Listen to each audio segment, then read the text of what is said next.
Saludos a todos, bienvenidos a la continuación de nuestro estudio en las 7 cartas del Apocalipsis. Estamos en la iglesia de Tiatira, estamos en la sección número 12 y vamos a continuar con el área de las recompensas y he puesto ahí como una imagen inicial, que recordemos es una imagen, una representación de cómo podría ser más bien el momento de nuestra recompensa ya en la presencia de Dios, donde el mismo Señor Jesucristo nos dará la corona de vida a cada uno de nosotros. Ese siervo arrodillado nos representa a cada uno y atrás las huestes angelicales celebrando ese momento. Tengan por seguro que esta es una verdad en la cual podemos creerle total, completa y absolutamente a la promesa del Señor de que así será, porque Él lo ha prometido. Y ciertamente si algo que caracteriza a nuestro Dios y Señor es que siempre cumple aquello que promete. Vamos a iniciar entonces la sección de esta semana con la filmina 103. Esta parte se compone de 12 filminas que no vamos a verlas todas hoy para no hacer demasiado largo este estudio, por lo que vamos a comprender únicamente las primeras 9 filminas. Y estamos en el versículo 26 del capítulo 2, donde el Señor le dice a su iglesia: al que venciere y guardare mis obras hasta el fin, yo le daré autoridad sobre las naciones. Antes de iniciar propiamente con la sección de las recompensas, queremos enfatizar nuevamente un aspecto que se ha repetido en las 3 cartas anteriores y también se repetirá en las 3 cartas que faltan. Es esta amonestación que el Señor hace cuando dice al que venciere. Esto obviamente no es una recompensa en sí misma, sino aquello que va a generar las recompensas. Pero siempre es bueno tenerlo claro, aunque ya lo hemos dicho en las 3 cartas anteriores.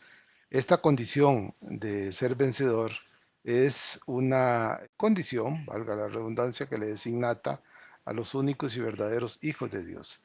Pero deberíamos preguntarnos primero, ¿qué es un vencedor? Según la definición que el mundo le da y que los hombres le dan. Bueno, pues eso depende mucho de las circunstancias que entornen a ese presunto vencedor. Por ejemplo, si se trata de un deportista, el vencedor es aquel que es considerado el mejor en su especialidad. Si se trata, por ejemplo, de un empresario, el vencedor es aquel que destaca por encima del resto de los empresarios. Si se trata de un científico vencedor es aquel que descubre hechos valiosísimos que otros no vieron. Si se trata, por ejemplo, de un trabajador, es vencedor aquel que logra ascender en la pirámide de mando con alguna relativa facilidad y rapidez y sobre todo con capacidad. Entonces, si quisiéramos resumir qué es un vencedor, podríamos decir que esencialmente es aquel que en el campo que sea está por encima de todos. Eso es, según el mundo, un vencedor. Y todo lo que aquí se consigue en el campo, repito, del hombre, que logran los vencedores, se logra con esfuerzo, capacidades y méritos propios. Claro que algunas veces tiene que pasar por encima de otros, pasando por encima de quien sea y haciendo cosas que probablemente la sociedad no aceptaría y que los códigos morales que aún rigen la sociedad, con las limitaciones que ya lastimosamente tiene poco porque ha caído en un estado de corrupción, acepta como códigos que todavía están vigentes. Y sin embargo, esos vencedores los traspasan, pero aún así el mundo los reconoce como vencedores. Pasamos ahora a la Filmina 104, y siempre con el versículo 26, y entonces, como lo cité en la filmina anterior, como tercer aspecto importante, y antes de mencionar lo que es de manera detallada las recompensas que el Señor señala aquí para la iglesia de Tiatira, estamos definiendo qué es un vencedor y por qué el Señor dice aquí al que venciere.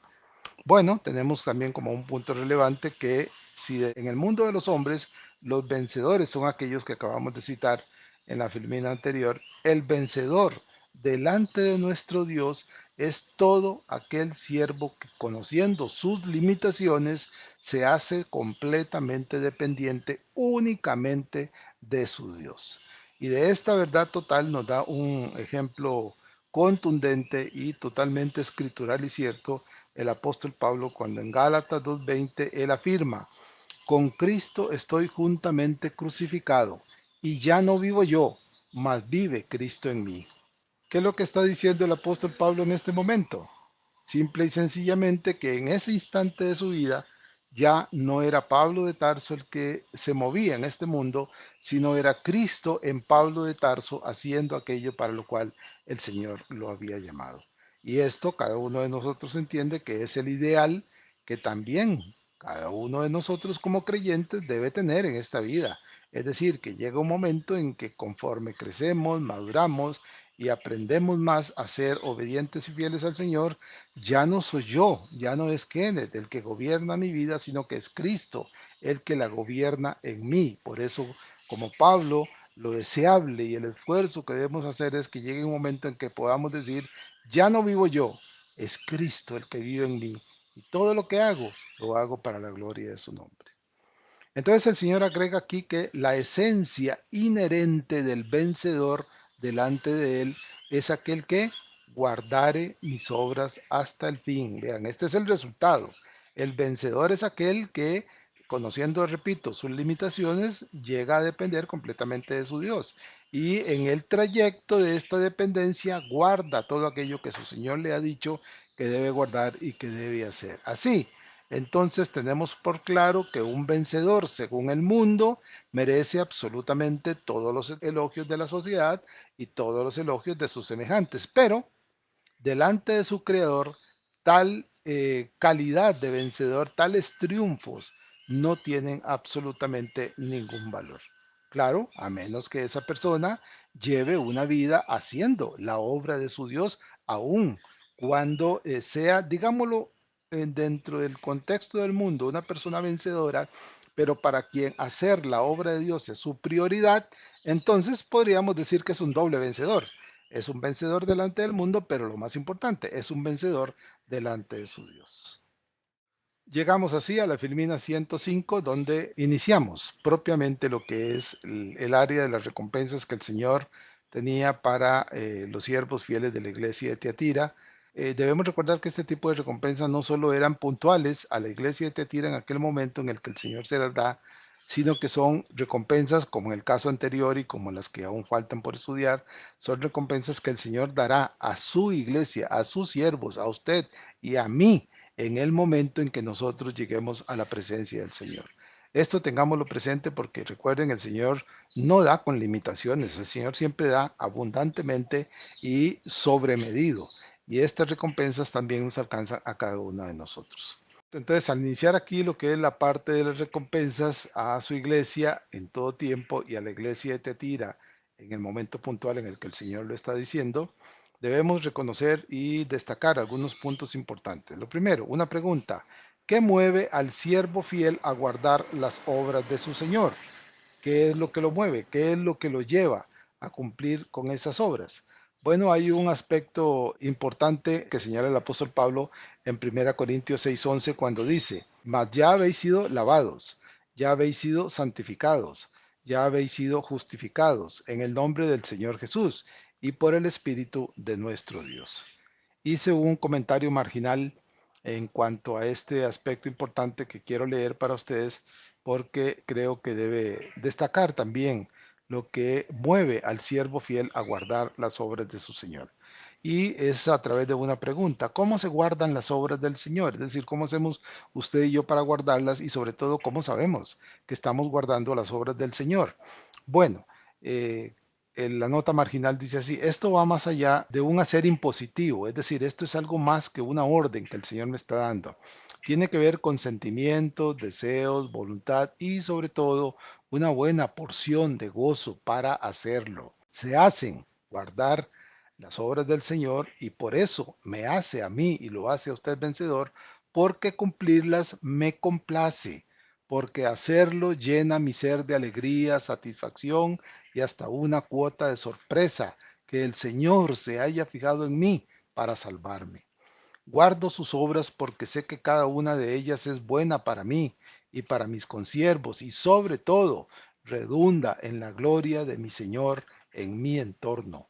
Las guardo porque hacerlo no es una carga, sino un acto que deseo y que al hacerlo me produce la satisfacción de mostrar en ellas mi agradecimiento al Señor que me salva.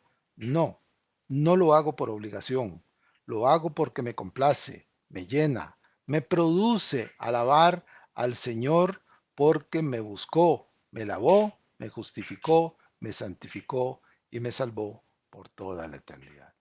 Esa es la razón que debe privar en nuestra vida de cada uno de nosotros como siervos de guardar las obras del Señor y cómo guardarlas. Y en este pasaje que acabo de leer de 1 Corintios 6:11, Pablo nos da la realidad de esta verdad. Y así como podemos también concluir que de una forma totalmente inequívoca y completamente inmutable a este llamado que nos hace el apóstol Pablo en 1 Corintios 6, se llega, podemos alcanzarlo cuando, también en palabras del mismo Pablo, Romanos 10, 9 y 10, un versículo muy conocido que debemos tener siempre presentes para poder testificarles a otros, cuando Pablo dice que si confesares con tu boca que Jesús es el Señor y creyeres en tu corazón que Dios le levantó de los muertos, serás salvo. Porque con el corazón se cree para justicia, pero con la boca se confiesa para salvación. ¿Qué es lo que está diciendo aquí Pablo de la manera más simple y sencilla y entendible?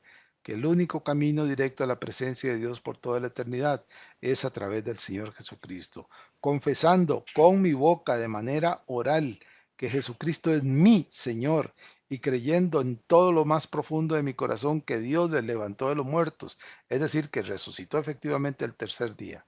¿Por qué? Pablo lo dice, porque con el corazón se cree para justicia, es decir, para ser justificado, pero con la boca se confiesa para salvación, para dar firmeza a aquello que se está creyendo en el corazón y que me declara justo. Así, los que hacen esto, los que cumplen con esta afirmación de Pablo en Romanos 10, serán ellos y solo ellos quienes van a recibir las promesas de Dios. Si usted y yo espero que así sea, tenemos la completa seguridad porque ya hemos confesado al Señor con nuestra boca y le creemos con total sinceridad en lo profundo de nuestro corazón, tengan por seguro que nosotros vamos a participar de las recompensas que el Señor está prometiendo aquí. Seguimos con la Filmina 106 y siempre estamos en el versículo 26, solo que ahora estamos en la segunda parte.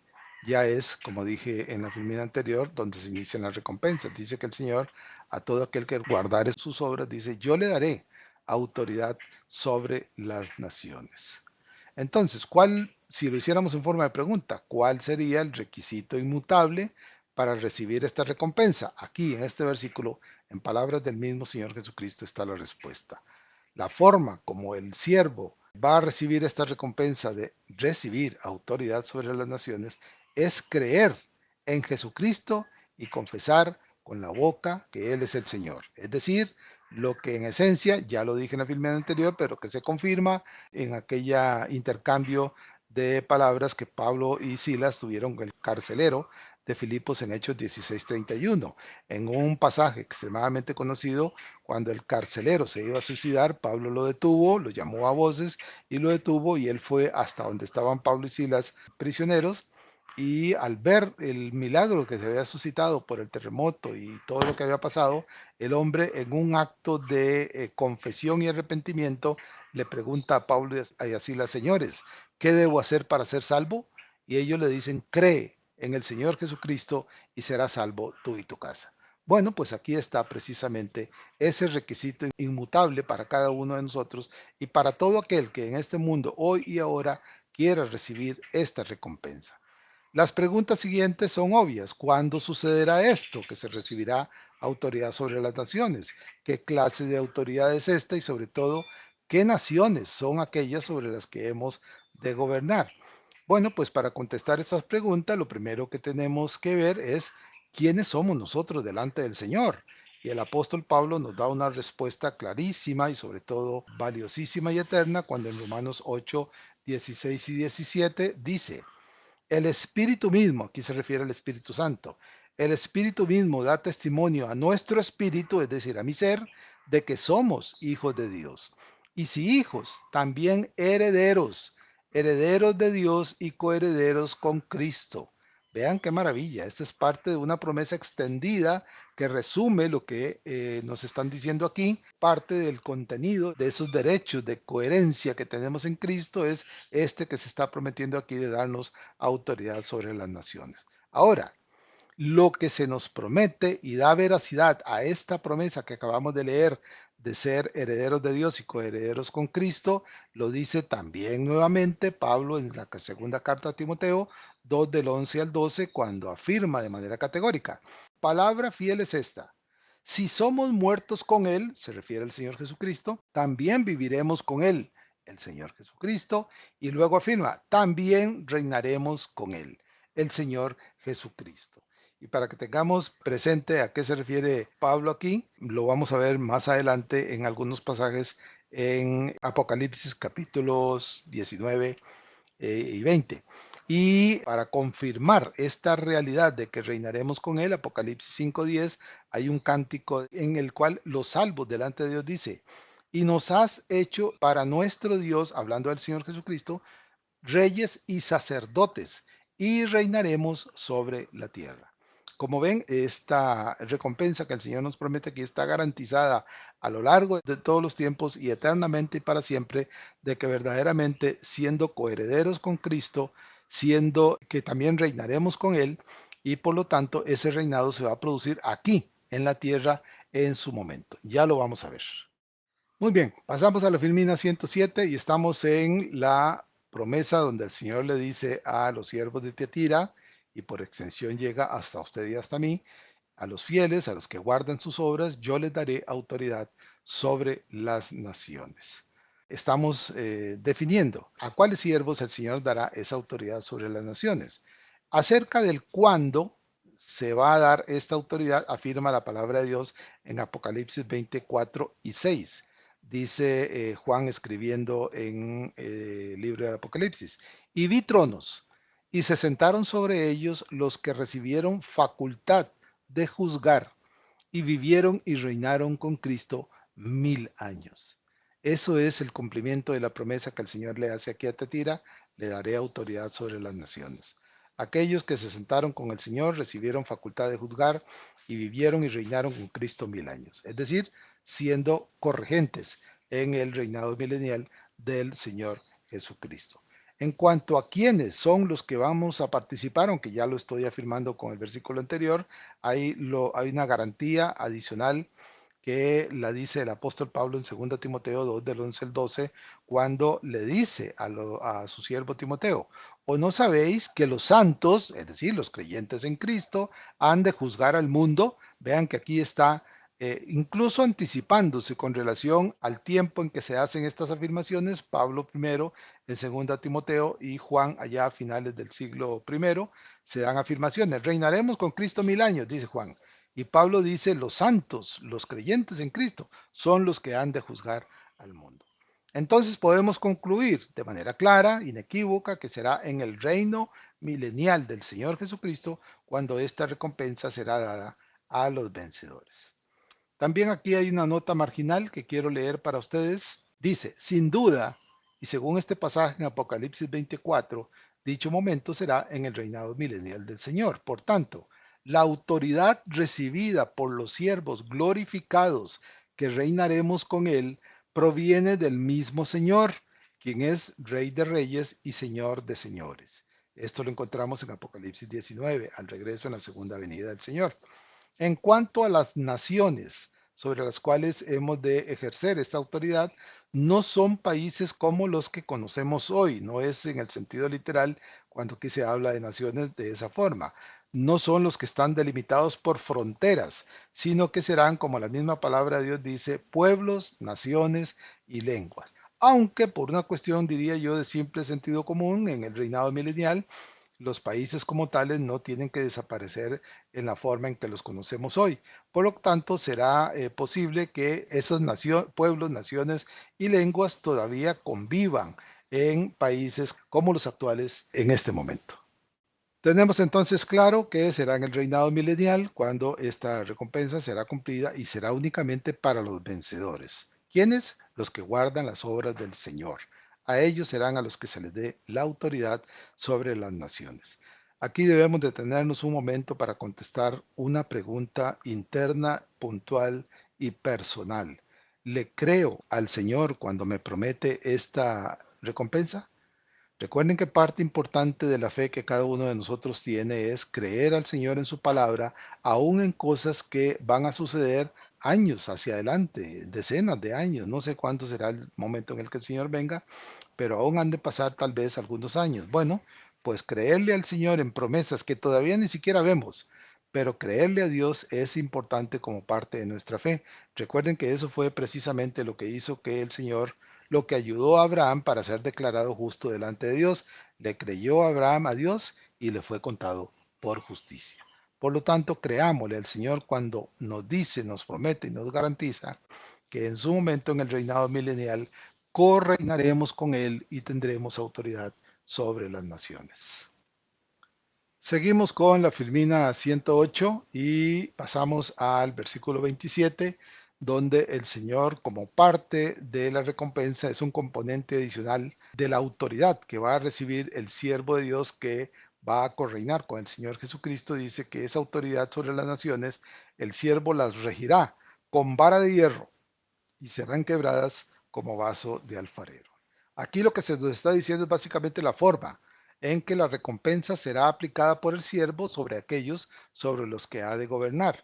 Pero antes podríamos preguntarnos, bueno, ¿por qué el cumplimiento de esta promesa tiene que ser en el milenio? Bueno, pues la respuesta la podemos encontrar en Apocalipsis 26, porque además la promesa divina ha de cumplirse cuando se afirma, y dice el Señor, bienaventurado y santo, el que tiene parte en la primera resurrección, es decir, los hijos de Dios, serán sacerdotes de Dios y de Cristo, y reinarán con él 1000 años. Así que como ven, el ejercicio de esta autoridad y regir a las naciones con vara de hierro se va a cumplir en el milenio. Por lo tanto, es ahí cuando esta promesa ha de hacerse efectiva en cada uno de aquellos que participan de la primera resurrección. Estos son los santos de Dios, los únicos que van a ser resucitados en esta primera resurrección. Después de que los 1000 años pasen, tenemos por cierto, en Apocalipsis 27 y 15 lo podemos leer, que después de los 1000 años se inicia el juicio de Satanás y sus demonios, así como el juicio de las naciones impías, lo que se conoce como el juicio ante el gran trono blanco, que repito, está en Apocalipsis 20 del 7 al 15. Les recomiendo que por favor lo lean para que constaten esta realidad de lo que va a suceder cuando el reinado milenial del Señor Jesucristo concluya. Hay un aspecto que es meramente aclaratorio con respecto a cuando dice ahí la regirá con vara de hierro. De acuerdo con algunos comentarios que leí, la traducción más correcta para que nos quede mejor es apacentar como pastor, regirlas con vara de hierro, pero hay que darse cuenta que no hay discrepancia entre la traducción de Valera, regirá con vara de hierro, y esta que algunos, por ejemplo, el diccionario Strong define como apacentar como pastor. ¿Por qué? Porque se puede regir con vara de hierro, es decir, con firmeza, con autoridad, sin permitir que nadie haga algo indebido, pero a la vez hacerlo con amor y con cuidado. Como un pastor evita que su oveja se salga del grupo y la fuerza en alguna medida a que vuelva al grupo, pero no lo hace con violencia, sino con el amor del pastor, bueno, pues así va a ser para nosotros regir con vara de hierro a los gobernados en aquel momento. No se trata en ningún momento, aquí cuando dice vara de hierro no significa para nada que se va a usar dureza arbitraria o fuerza bruta para someter a los hombres, que es el concepto que predomina hoy en día dentro de la humanidad. No, nada de eso. Es simplemente usar algún grado de fuerza eventualmente si es necesario, pero obviamente hacerlo con el deseo de que la persona, aquel que se está tratando de salir del huacal, por decirlo de alguna manera, vuelva otra vez al grado de obediencia que es necesario durante el reino milenial. Seguimos con la Filmina 109 y también un componente adicional de la forma como se ejercerá la autoridad entre las naciones sobre las que el Señor nos dará autoridad durante su reinado milenial, del cual nosotros participamos como corregentes. Además de que la regirá con vara de hierro, también se complementa y se dice y serán quebradas como vaso de alfarero. Esto, por supuesto, si ya entendimos lo que significa vara de hierro, no se trata de entrarle a golpes a todo el que quebranta la ley y resquebrajarlos literalmente, no se trata de eso. Lo que significa es que se va a aplicar una dureza en cuanto a un riguroso cumplimiento de las ordenanzas que el rey de Jerusalén, donde él va a estar reinando, va a impartir para todos los que están en su reinado milenial. Esto significa que a todo el que violenta la ley va a ser castigado con castigos inmediatos para todos los que violen esos mandatos que el Señor estará dando desde la ciudad de Jerusalén donde Él estará reinando. Iguales términos valen para la afirmación, esta que estamos dando, y serán quebrados como vaso de alfarero. No significa, repito, de entrarle a golpes a un quebrantador de las leyes para herirlo, para partirle los huesos. No, no se trata de nada de eso. Esta expresión es una figura que el Señor está usando para indicar que la firmeza e incluso en algunos casos la dureza será fuerte, pero que no llega a literalmente despedazar a la persona. Ese no va a ser el fin de la forma en que el Señor dará autoridad a sus siervos para que rijan con vara de hierro y quiebren como vaso de alfarero a los infractores, simplemente que los corrijan. Como dije hace un rato, como el pastor trae a sus ovejas y la obliga a volver al redil, así cada uno de nosotros deberá ejercer la autoridad con dureza, con firmeza, pero con amor.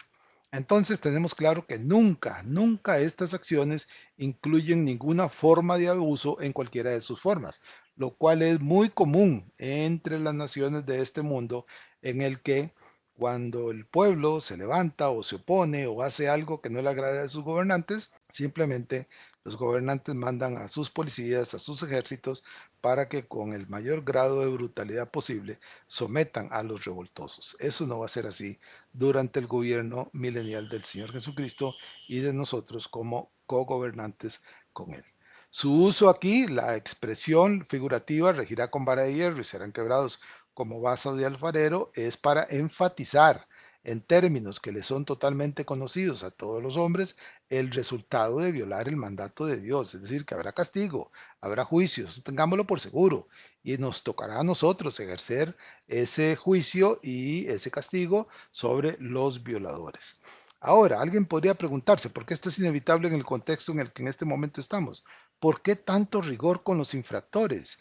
Alguien podría decir, ¿no es demasiado decir que los va a regir con vara de hierro y serán quebrados como vaso de alfarero? Porque esos términos en referencia a cómo se comportan los hombres y los jefes y dictadores de este planeta son precisamente de alguien que gobierna de manera dictatorial, en el que se hace su voluntad y en el que aquellos que se salen de sus directrices son sometidos a fuertes castigos, incluso hasta la muerte.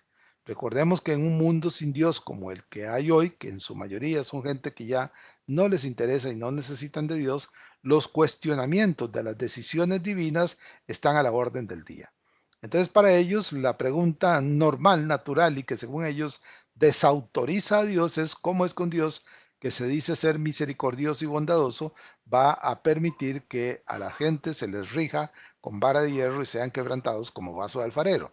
Bueno, la propia ignorancia en la que esa gente vive no les permite entender la figura que el Señor está usando aquí. Pero ustedes y yo, que somos los que vamos a ejercer esa autoridad, sí entendemos perfectamente a qué se refiere el Señor, porque nosotros vamos a estar en ese momento también regidos por la voluntad y las directrices que el Rey de Reyes va a dictar desde la ciudad de Jerusalén. Llegamos así a la Filmina 110, sería la penúltima del estudio de esta semana, y estamos en la parte del versículo 27, donde se afirma que aquellos que van a ser gobernados por los corregentes con el rey, es decir, los salvos, es decir, los hijos de Dios, es decir, los santos que participan de la primera resurrección, van a quebrantar, repito, que violen las leyes del Señor como vaso de alfarero. Hay dos razones básicas y esenciales para ejercer firmeza y autoridad en el milenio. La primera tiene que ver con la condición innata del hombre natural que ingresa al reino milenial. Esto es muy importante que lo tengamos completamente claro. Y es que debemos recordar que aquellos que van a entrar al milenio serán el remanente fiel que sobrevivió la persecución del anticristo y el falso profeta. Al milenio no va a entrar cualquiera que quiera entrar, sino simplemente los que verdaderamente soportaron la persecución, rechazaron al anticristo y al falso profeta, rechazaron la marca de la bestia y se mantuvieron firmes y fieles al Señor, aunque muchos de ellos murieron en ese esfuerzo, pero algunos al final de la semana 70 de Daniel, cuando el Señor viene en su segunda venida, encontrará mucho pueblo suyo que se mantuvo firme y esos son los que van a entrar al milenio, esos son los que van a participar de ese reinado milenial, van a ser los gobernados por el rey y por sus corregentes en ese reinado milenial, el remanente fiel. Pero también debemos recordar que si bien es cierto, estos que entran al milenio son regenerados y salvos, tendrán hijos. ¿Por qué? Porque es natural que ellos todavía conservan la condición de seres humanos como la conocemos hoy nosotros. Y por lo tanto no hay ninguna razón para no suponer que ellos seguirán con una vida, digámoslo así, normal dentro de lo que nosotros conocemos, solo que bajo la regencia del Señor Jesucristo y de los corregentes que vamos a estar ahí, pero esa gente seguirá comportándose como hasta hoy, es decir, van a seguir trabajando para sostener su familia, van a tener hijos, van a seguir creciendo, pero siempre bajo la ley del Señor Jesucristo desde Jerusalén. Con el paso del tiempo, estos hijos que van a tener los que entraron al reinado milenial inicialmente como regenerados y salvos, van a olvidar estos eventos, es decir, pasados, no sé, decenas de años, algunos cientos de años, todos estos hijos de aquellos que entraron limpios y puros al milenio simplemente lo van a olvidar. A pesar de que el Señor va a estar reinando en Jerusalén y los corregentes vamos a estar alrededor del mundo aplicando la autoridad del Señor, algunos de ellos van a olvidar esos eventos. ¿Cómo sabemos eso? Un ejemplo claro nos lo dice el profeta Oseas en 8:14, cuando refiriéndose al pueblo de Israel, dice, olvidó pues Israel a su hacedor y edificó templos para dioses paganos. Si esto pasó no solo una, sino varias veces, muchas veces en el pueblo de Israel, donde rápidamente las nuevas generaciones olvidaron los grandes milagros y cosas que el Señor hizo en Egipto, que el Señor hizo en el camino del desierto, que el Señor hizo en la entrada a la tierra prometida y aún en la tierra prometida, si ellos, los hijos, olvidaron eso y se desviaron hacia otros dioses inexistentes, pues tengamos por seguro que los hijos de los hijos de los hijos de aquellos regenerados que entran al reino milenial, también muchos de ellos lo olvidarán y se desviarán completamente. Porque recordemos también que de la conducta de los seres humanos, la tendencia de los seres humanos, ya el Señor había hecho una declaración luego del diluvio en Génesis 8:21 cuando dice, porque el intento del corazón del hombre es malo desde su juventud.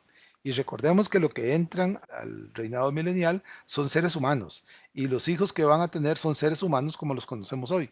Por lo tanto, ese intento del corazón del hombre es malo desde su juventud, les cae perfectamente a los hijos de los hijos de los hijos de los que entran en el milenio.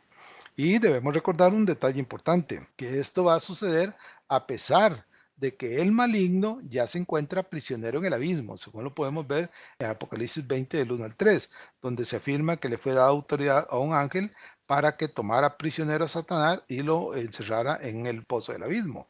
Ahí está, durante el milenio Satanás va a estar preso en ese lugar, por lo tanto, ninguno de estas personas va a poder decir que fue inducido por tentaciones diabólicas para hacer lo malo. No, es porque la maldad yace en el corazón de estas personas. Por lo menos aquí, en este momento, no se le puede echar la culpa al diablo.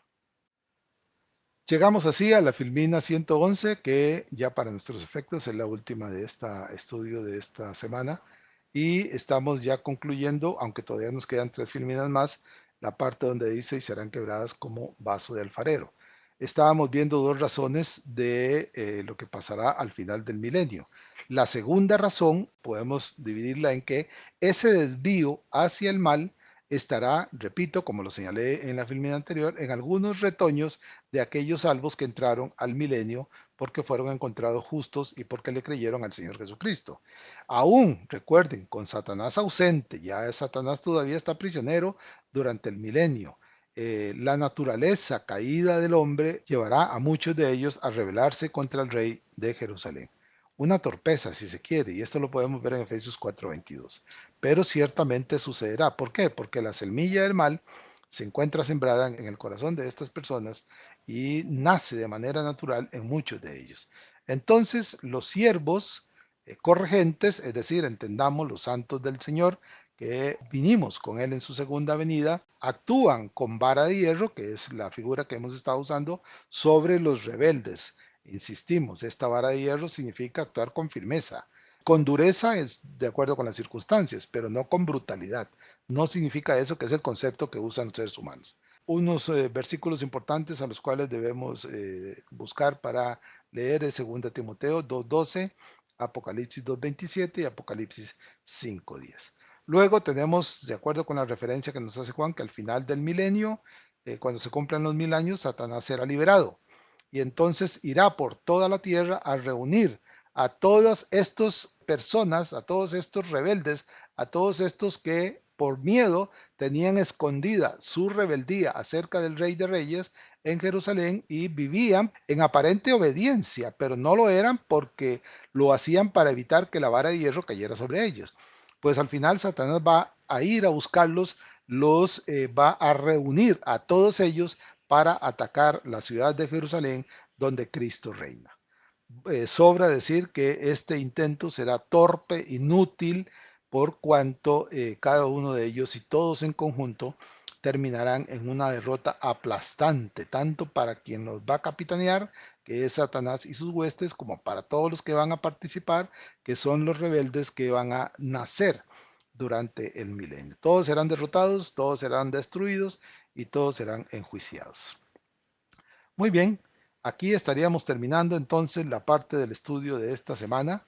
Muchísimas gracias por llegar hasta el final y gracias por participar a otros de estos estudios tan importantes que la grandísima mayoría de las personas, no solo a nuestro alrededor, sino aún más allá, desconocen completamente sobre estas verdades, no tienen ni idea de que estas cosas van a pasar y lo que es más, a algunos ni siquiera les interesa, pero hay gente dentro de nuestro entorno que sí quieren saber, que aún quieren saber sin saber que quieren saber, pero que nosotros, recuerden, tenemos la luz, tenemos la llave para decirles esta verdad y que ellos lleguen, ya sea incluso por miedo a que estas cosas les pasen, de llegar a interesarse en los asuntos del Señor y llegar a tomar una decisión de salvación con el Señor Jesucristo. Hagámoslo pues, participemos a otro, usemos las redes sociales y ya verán cómo los resultados serán claros y evidentes para todos y cada uno de nosotros. Dios me los bendiga, gracias por participar y gracias por ayudarnos a que todo esto y la palabra del Señor sea transmitida a todos los rincones a donde quiera llegar y donde cumple el propósito para el cual el Señor la envía. Con la bendición y ayuda del Señor nos estaríamos escuchando la próxima semana.